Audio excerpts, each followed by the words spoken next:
So we're going to go through a PowerPoint. I'm going to try to make it as fast as possible. But again, we're recording for people that can't be here so we can send this to them. So the first thing I want to talk about is social media. Are you on social media by any chance? Yeah. Okay, so if you're on social media, if you're on Facebook, we ask that you follow our social media pages. We have an Aries East Mesa BJJ and Aries East Mesa BJJ family. If you can follow both of those. The family page is a private page. That's where we put a lot of the proprietary stuff, like our videos and announcements that are only privy to the people in this room. So if you want to pick one, that would be the one. We ask that you follow the other page, so when you check in, you're checking into Aries East Mesa BJJ, and that's mostly selfish, right? Where we really want your friends and family to see that you're training here, and maybe they'd want to train here as well, all right? Contact info. So any kind of billing or membership questions, go to team@arieseastmesabjj.com. I'll give you a business card here in a minute.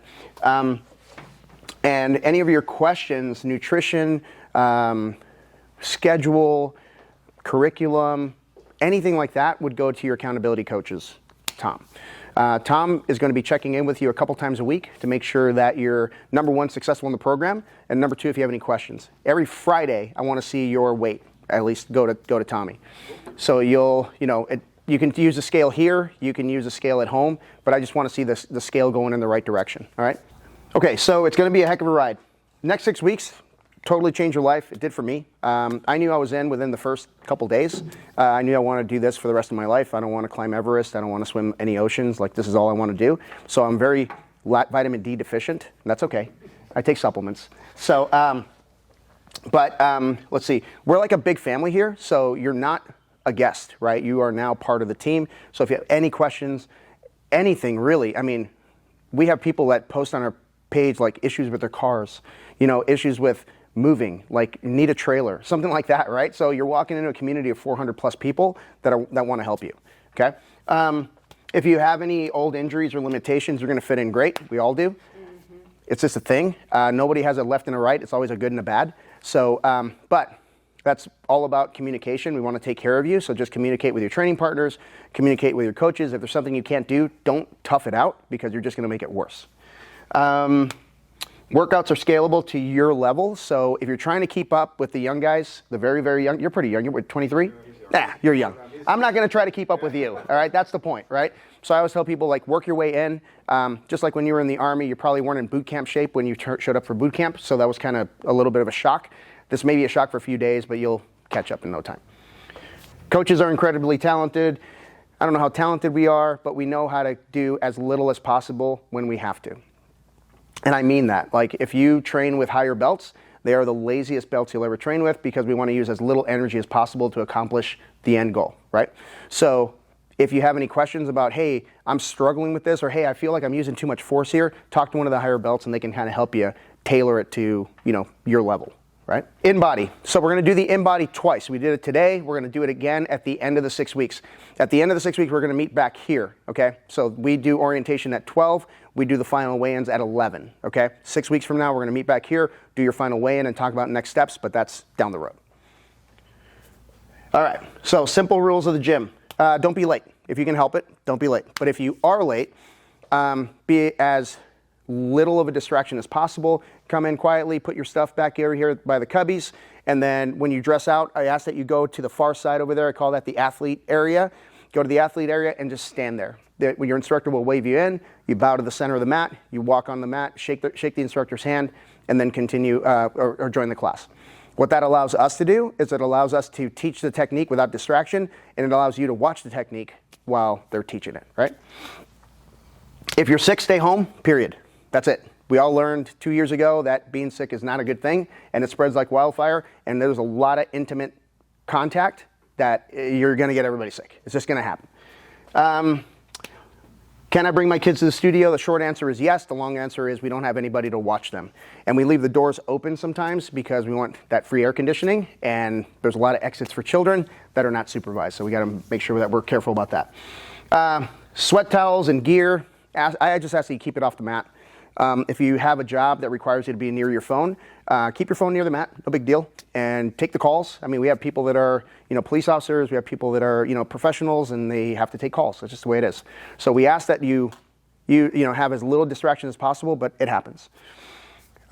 Shoes. So we won't be wearing any shoes on the mat ever. Okay. You will have something on your feet always off the mat. Okay. So all of that stuff that's out there, we're trying to keep it off the mats. We clean our mats after every single workout, and we don't want any of this crap on there because it gets on our skin, and I don't know if you ever heard of ringworm, but not cool. Staph infection, stuff like that. That all comes from the outside, and it gets on our mats, and we don't like that.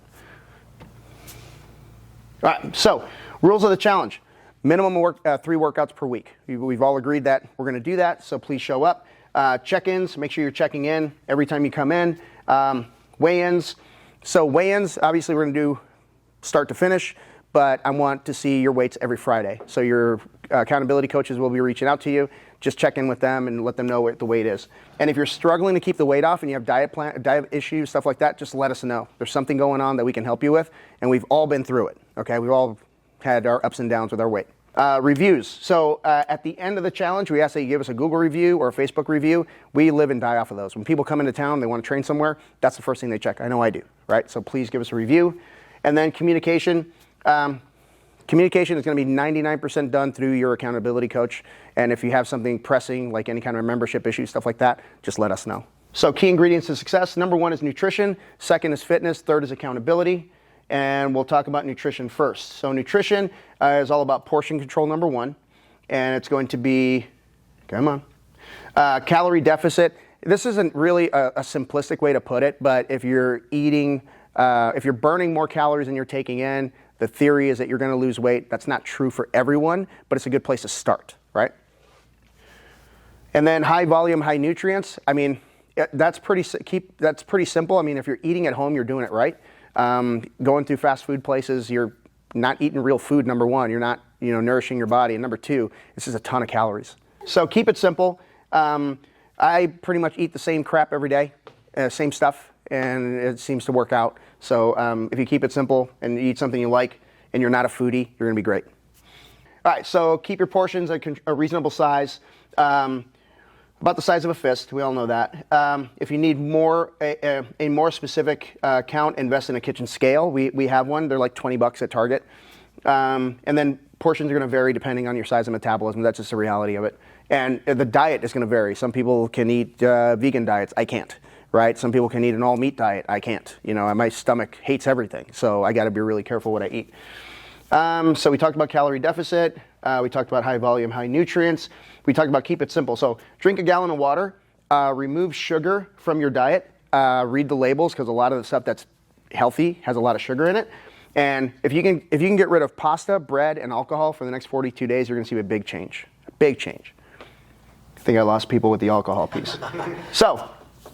The nutrition guide, this is just going to show you like portion sizes depending on your body weight, right? That's going to be emailed to you today. And I highly recommend you just thumb through it because, you're an athlete, you kind of know what you're getting into, but it may help to learn about portion sizes because that helped me a lot. How to break up your meals. I follow this pretty closely. 3 meals, 2 shakes. Sometimes I have a 3rd shake if I'm getting hungry. But I'll do a shake in a bar sometimes. But the shakes that I take are the pre-made Costco ones. I do the plant-based one. I don't know if you've seen those, but they're not. Protein, maybe? Pure protein? Yeah. Origin? Orgain, yeah. Oh, okay. Orgain. And that is, they're not bad warm, so I can just throw one in my bag. So not bad. Let's see. So grocery helper, I do not want you going out and buying, $300 worth of groceries today and then throw it away at the end of the month.